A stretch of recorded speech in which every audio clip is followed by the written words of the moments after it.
결혼 1년 만에 이혼한 사람입니다. 솔직히 결혼하기 전부터 이상한 낌새는 눈치채고 있었어요. 시어머니가 조금 유난스러워 보였거든요. 제가 착한 며느리가 되고 싶었던 것도 아니고 시집살이에 관한 거라면 치를 떠는 사람이에요. 다른 사람도 아니고 저희 어머니께서 제가 어릴 적에 할머니 모시고 살면서 시집살이를 했거든요. 그때 어머니가 당하는 거 보고 자라서 그런지 엄마처럼 보고만 있지는 말아야겠다 다짐하기도 했습니다.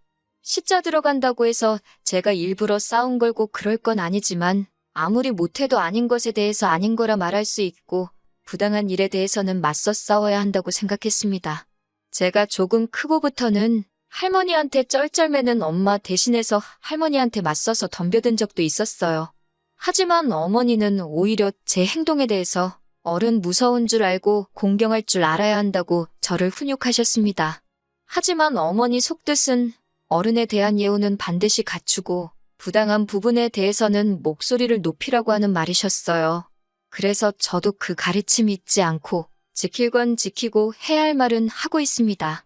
그때 어머니가 저한테 아무 말도 안 하셨으면 아마 예의범절도 모르고 마음에만 안 들면 싸움만 하려는 사람이 되었을 거예요. 아무튼 처음 남편과 결혼 이야기가 오고 가기 시작하고 시어머니께 처음 인사드리러 갔을 때부터 조금 이상한 낌새는 눈치를 채고 있었습니다. 그런데 시어머니가 특별히 모난 사람도 아니고 그냥 유별나시구나 하고 넘어갔어요. 시집살이를 했던 엄마와 할머니 관계만 생각해서 그런가? 시어머니가 저러던 건 큰 문제가 아니라고 생각했습니다. 결혼하는 건 저랑 남편이고 처음 저를 소개시키러 간 자리인데도 불구하고 어머님은 저희는 안중에도 없고 곁다리로 옆에 앉아있는 아주버님 이야기를 가지고 대화의 꽃을 피우기 시작하셨어요. 저희 먹으라고 상다리가 휘도록 음식을 차려주셨는데 음식이 맛이 있고 없고를 떠나서 저희한테는 관심조차 없고 아주버님한테 우리 장남이 제일 좋아하는 걸로만 음식을 했다고 하시면서 반찬 하나하나 밥 위로 올려주고 계셨습니다. 아주버님은 제가 있어서 그런가 어머님이 그러시는 게 불편했는지 밥은 깨작깨작 먹는 둥 마는 둥 하다가 그냥 방으로 들어가 버렸어요. 저희 결혼이고 저를 처음 소개하러 간 자리인데 아주버님이 있고 없고는 중요하지가 않으니 저는 크게 신경 안 썼습니다. 남편하고는 조금 성격적으로 많이 다른 형이네 라는 생각만 했지요. 그런데 아주버님이 방에 들어가고부터는 남편이 그 아주버님이 제일 좋아한다는 거 한 입 먹으려고만 치면 너네 형이 많이 못 먹었으니 욕심 부리지 말고 아껴서 먹어라 하고 잔소리를 하셨습니다.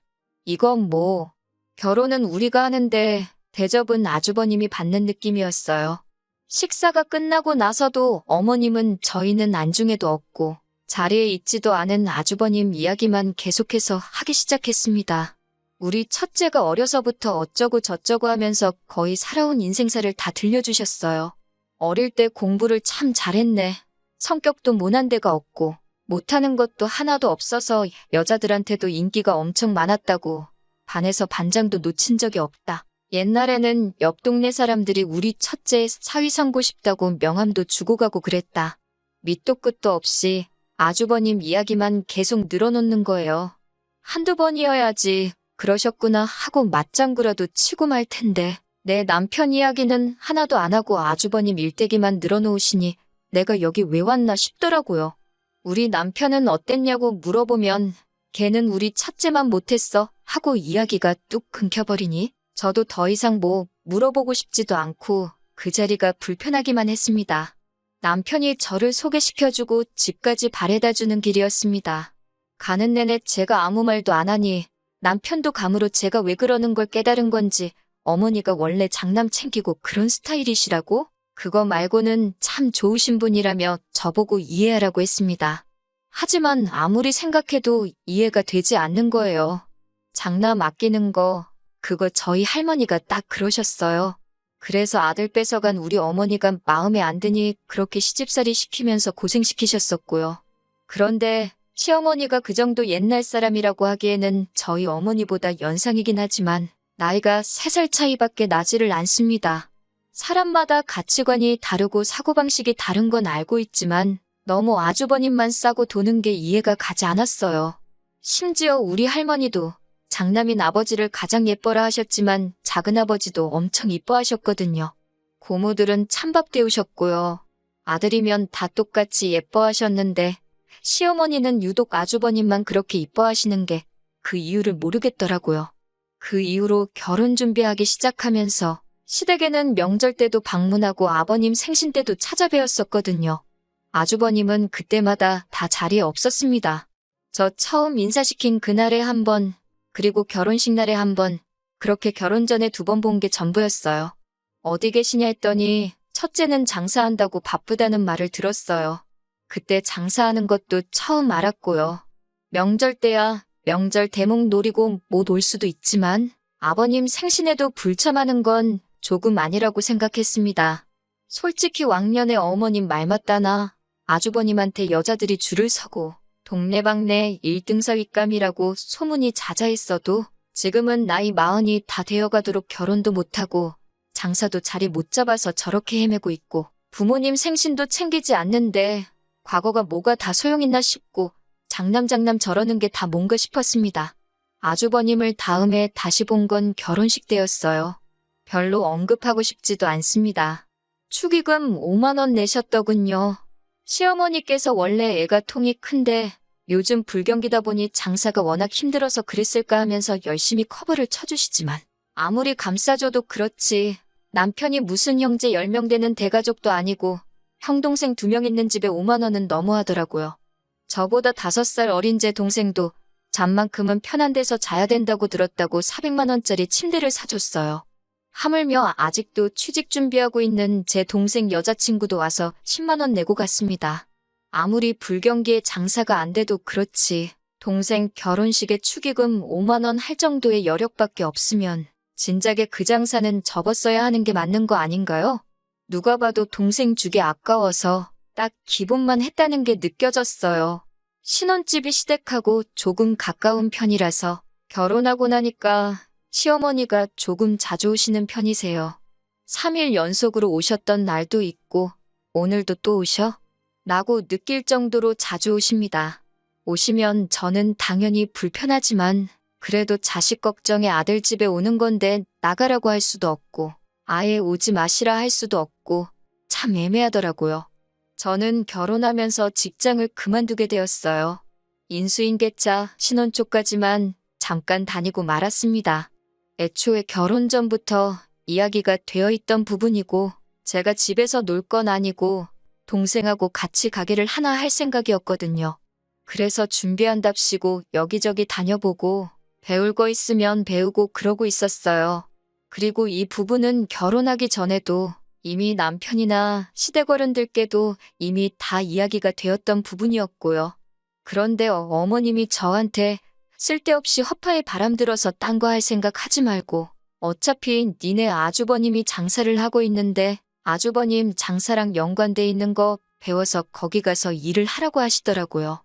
요즘 인건비도 비싼데 가서 아주버님 도울 생각을 해야지 뭔 가게를 한다고 그러냐고 하는데 이때는 정말 제 목소리를 내야 할 때라고 생각해서 어머님한테 딱 잘라서 거절을 했습니다. 인건비도 비싸다는 말은 왜 하신 거냐고 제가 가서 도와드린다고 해도 인건비는 똑같이 나가야 하는 거 아니냐고 하니 가족끼리인데 힘들 때 서로 도우라니 어쩌냐 하시는 거예요. 그래서 저는 제가 만약에 동생이랑 같이 사업 안 해도 돈 똑바로 주는데 가서 일할 거지. 밑 빠진 독에다가 물 부을 생각은 없다고 딱 부러지게 말을 했어요. 그 덕분에 그런 건지 그 뒤로는 어머님이 저보고 아주버님 일 도와라 하는 이야기는 따로 하지 않으십니다. 그런데 차라리 아주버님을 도우라고 하는 게 마음이 편할 만큼 부담스러운 부탁을 하기 시작하셨어요. 제 주변에 아는 사람 있으면 아주버님한테 좀 소개도 시켜주고 그러라는 거예요. 솔직히 저는 아주버님 진짜 남편감으로 별로라고 생각하거든요. 나이도 나이고 자리 못 잡은 것도 못 잡은 거지만 동생 결혼식에 축의금 5만 원 준 게 너무나도 충격적이었어요. 가족한테도 저렇게 돈을 안 쓰는데 여자한테 돈을 쓰면 얼마나 쓰겠어요. 돈 많이 쓴다고 무조건 좋은 사람이라는 건 아니지만 저 씀씀이 가지고는 누구를 만나는 게 예의가 아니라고 생각해요. 장사가 안 돼서 그랬다는데 솔직히 그 나이에 아직도 경제적으로 독립 못하고 있는 것도 한무하지요. 애초에 장사가 잘 돼서 돈이라도 많았던 적은 있는지 싶었습니다. 모르긴 몰라도 제가 20살 돼서부터 경기가 좋다는 뉴스나 주변 사람들 반응을 본 적이 없는데 저 아주버님이 잘 나갔던 적이 있는지부터가 의문이었어요. 아는 사람 없다고 대답을 몇 번을 드려도 어머님이 니들만 잘 살면 되는 거냐고 하면서 매일같이 닥달하고 귀찮게 하니 아무리 못해도 한 번은 해주고 나서 안 된다고 말을 해야겠다는 생각이 들더라고요. 저도 직접적으로 제가 아는 사람을 소개시켜주기는 싫고 한두 달이 건너서 지인의 지인까지 어렵사리 알아보고 연결해서 소개시켜줬는데도 결국 지인들한테 좋은 소리 못 듣고 예상했던 대로 제 살 깎아먹는 행동이었습니다. 장남이라고 집에서 떠받들어줘서 그런지 밖에서도 사람들이 자기를 떠받들어주는 줄 착각하나 봐요. 40살 바라보는 자기 자신은 생각도 못하고 소개시켜드린 분한테 헛소리를 했더라고요. 그분 나이가 올해 36이고 나름 전문직에 종사하는 분이셨는데 공부하고 일하고 하다 보니 그렇게 된 걸 가지고 그 나이까지 결혼을 왜 못했냐고 망언을 했더군요. 그분도 아주버님한테 그러는 그쪽은 뭐하다가 여태껏 결혼도 못하고 이 나이까지 결혼 못한 여자를 소개받고 있냐고 물으니 남자랑 여자랑 같냐고 하면서 성질을 부렸다네요. 소개팅 자리에 식사가 나오기도 전에 물컵으로 물사대기 한 대 맞고 자리에서 뛰쳐나오셨대요. 소개 자리 연결해 주신 분이 제 지인의 지인한테 뭐 그런 사람이 다 있냐며 제 지인부터 지인의 지인까지 입장 난처하다고 한 소리 들었다고 저한테 한 소리를 했습니다.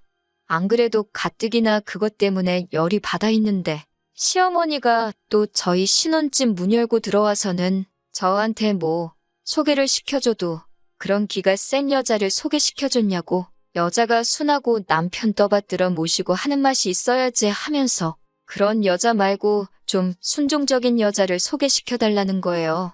솔직히 전문직 가지고 계신 그 분한테 어떻게 아주버님을 가져다 붙이냐고 아주버님이 납작 엎드려서 그 분한테 잘 보였어야 하는 거라고 했더니 시어머니는 그 사실은 인정 안 하고 그냥 기센 며느리는 자기도 싫다고 다른 여자 해오라는 겁니다. 그래서 저는 이제 모른다고 했어요. 저도 주변에 아는 사람 거의 없다고 요즘 국제결혼 많이 하고 옛날처럼 사기도 많이 없다는데 그쪽 알아보시면 어떻겠냐고 하니 어머님이 저한테 어디 근본도 없는 것들을 데려와서 대를 잇게 하냐고 하면서 양반 가문이 어쩌고 하시는데 요즘 시대의 양반 가문 그런 게 다 소용 있는 것도 아니고 따지고 보면 어머님은 남의 집 사람이면서 왜 대를 잇는데 그렇게 집착을 하시는지 싶었습니다. 그리고 외국인은 근본이 없다고 하는 말도 어이가 없었어요. 누가 알아요? 그 집안이 옛날 왕족 황실 출신일지 귀족 출신일지 말이에요. 진짜 여기까진 제가 어떻게든 다 참아낼 수 있었어요. 아주버님이 쓸모가 없는 게 제 결혼 생활하고는 사실 아무런 문제가 되는 게 없었잖아요? 축의금 5만 원 받은 거야. 아주버님 나중에 결혼할 때 저도 똑같이 5만 원만 해주면 되는 거고 지인들한테 욕을 먹기는 했지만 그렇다고 제가 아주버님 때문에 손절당할 것도 아니고요. 결혼 생활 남편과 만족스럽게 하고 있고 둘이서는 사이가 좋거든요. 그런데 기어이 어머님이 아주버님 가지고 일을 키웠습니다. 난데없이 저희 집에 또 오시더니 이번엔 저희 보고 방 하나를 비워놓으라는 겁니다. 아주버님이 혼자 오래 지내다 보니 연애세포가 죽은 것 같다고 하면서 너네들 신혼생활 행복하게 꽁냥거리고 있는 거 보면 부러워서라도 자기도 결혼하고 싶어지지 않겠냐고 하는 거예요. 그거야말로 제가 세상에 태어나서 들어본 말 중에 제일 어이가 없고 말도 안 되는 말이었어요. 웬만한 건 다 들어드리고 최대한 해결 방안을 생각해보고 되네 안 되네 하겠는데 이건 말 꺼내시자마자 답도 없고 말도 안 된다는 생각이 들어서 아무리 봐도 그건 아닌 것 같다고 아닌 건 아닌 거라고 강하게 거절을 했습니다. 그랬더니 시어머니가 하는 말이 며느리가 감히 어른이 결정한 일에 토를 다냐는 거예요. 장남이 잘 돼야 집안에 기강이 선다고 니들만 잘 살면 되는 거냐고 하면서 다 우리 가족 잘 되라고 하는 일이니 저보고 따라야 한다는데 우리 가족에 제가 포함이 되는지나 싶었습니다. 적어도 제 말은 안 들어도 아들 말은 들으실 것 같아서 남편하고 상의하겠다고 했습니다. 끝발이 아주버님 하는 소리보다는 덜 먹히겠지만 적어도 저랑 남편이 안 된다고 하면 2대 1이니까 시어머니도 달리 생각해보지 않겠나 싶은 생각이었어요. 그런데 남편의 반응은 정말 제가 상상도 못한 반응이었습니다. 자기도 솔직히 형님이 걱정이 된다면서 어머님이 언젠가는 돌아가실 테고 언제까지 저렇게 형님 뒷바라지 못 해주실 텐데 형이 저렇게 자리 못 잡고 있으면 어머님이 형님 돌봐달라고 하는 거 우리가 유언으로 받을 거라고 하는 거예요. 돌아가시면서 부탁하시면 거절도 못할 텐데 나중 가면 일이 더 커지지 않겠냐고요. 우리 집 와서 산다고 아주버님이 결혼을 할 수나 있겠냐고. 당신이 여자면 아주버님이랑 결혼하겠냐고 저도 입에 거품을 물면서 반대를 했어요. 남편은 어차피 결혼을 등 떠민다고 하는 것도 아니고 형님이 발벗고 나서야 할 수 있는 거 아니겠냐고. 적어도 우리는 어머님이 해달라는 대로 해주는 편이 끝에 끝까지 가서 안 됐을 때 할 말이라도 있지 않겠냐고 하면서 방 하나 비워주고 아주버님하고 셋이 같이 한번 살아보자고 하는 거예요. 혹시 아냐고 아주버님이 스스로가 불편해서 일찍 집을 나올 수도 있지 않겠냐고 하는데 그 말은 아주버님이 불편한 거 못 느끼면 1년이고 10년이고 같이 지내야 한다는 거잖아요? 이건 어떻게 남편이 말하는 희망적인 부분만 생각해도 아무리 봐도 아닌 것 같더라고요. 친정어머니 할머니 때문에 밖에도 마음 편히 나가지도 못하고 아버지 퇴근 시간 2시간 전부터 저녁거리 구해다가 밥 해먹이는 삶을 사셨는데 제가 딱 그러고 있을 것 같은 생각이 드는 거예요. 그 대상이 할머니가 아니고 아주버님이지만 모르긴 몰라도 아마 아주버님이 저 집구석에서 어머님 아버님 앞지르고 사실상 서열이 제일 높은 상전 중의 상전인데 차라리 시부모님을 모시고 살면 살았지. 제 고생길이 열리는 소리가 들려왔습니다. 밥솥에 밥 해놨다고 지 혼자서 반찬 꺼내 밥 차려 먹을 위인으로 보이지도 않고 저는 앞으로 동생하고 같이 할 사업 준비도 해야 하는데 이거 뭐 팔자에도 없는 아주버님 뒷바라지 해주는 식모살이가 안 봐도 눈에 선하더라고요. 남편이 아무리 하기 싫어도 한 반년 정도는 해보고 못하겠다고 하는 게 좋겠다고 하는데 반년은커녕 반나절도 그렇게 하고 싶지가 않더라고요. 다른 방법이 없나 생각하다가 이 모든 일의 원흉은 아주버님이 아니겠냐. 아주버님 장가 못 가고 저렇게 온 가족들 불화를 만들고 다닌다는 걸 본보기를 보여주는 게 좋겠다고 했어요. 그래서 아주버님이 이 집에 오는 게 아니라 남편한테 너가 짐 싸서 시댁으로 가라고 했지요. 그리고 더 이상 아주버님을 데리고 사내 만에 어쩌네 하면 그냥 이혼하자고 했습니다. 그러니 남편이 저보고 너무했다고 하는 거예요. 지금 말 다 했냐고 누가 너무한 건지 설명해보라고 했더니 가족이고 한 식구인데 너무 우리만 생각하면 안 된다는 겁니다. 그걸 계산을 못했어요. 저희 할머니도 작은아버지 이뻐라 하셨다고 했잖아요. 장남 저렇게 챙겨주는 집구석인 걸 떠나서 아들이 최고인 걸 보고 자랐고 따지고 보면 남의 집 출신인 어머님이 아들 떠받들어 살면서 저렇게 자식들이 헌신하는 걸 보고 자란 녀석이라는 걸요. 며느리가 희생하는 게 당연하다고 생각하는 사람인데 그런 사람하고 더 미래를 봐봤자 제 꼴이 어떻게 될지 딱 보이더라고요. 그래서 알겠다고 말하고 그냥 제가 짐 싸들고 집 나와버렸습니다. 더 화해하고 풀 것도 없고 억지로 엎드려서 절받아 뭐하냐고요? 지금 아주버님 이야기 마무리 지어도 이혼 안 할 거 아니라고. 당장 내일 모레 되면 또 아주버님 일로 이런 말도 안 되는 요구를 할 게 뻔한데 참고 살면서 더 더러운 꼴 보기 전에 갈라서자고 했습니다. 어차피 반반 결혼했고 이제 1년 결혼 생활했으니 깔끔하게 반갈라서 합의 이혼하자고 했어요. 합의 이혼 안 해주면 어떻게든 내가 변호사비로 손해를 보는 일이 있어도 소송까지 가서 뜯어낼 수 있는 건 다 뜯어내고 말겠다고 울음장을 놓으니 남편도 이런 제 모습을 처음 봤는지 짐 싸들고 나가는 저를 붙잡지도 못하더라고요. 친정에 왔더니 남편한테 전화를 받았는지 시어머니한테 불이 나게 연락이 오네요. 노총각 인생 망한 장남 뒷바라지도 힘든데 둘째 이혼시켜서 다시 밥 해주고 출근시키고 뒷바라지 하려니까 그건 싫은지 저보고 돌아오기만 하면 묻지도 따지지도 않고 이번 일은 용서해 줄 테니까 마음 돌리고 돌아오라고 하는 겁니다. 그 와중에도 저를 용서해 준다는 소리를 하는 거 보니 알아서 종지부를 찍어주시려고 그러는 것 같더라고요. 그래서 저도 더 이상 어른이라고 예우해줘야 한다는 생각은 들지 않고 할 말은 해야겠다는 생각이 들었어요.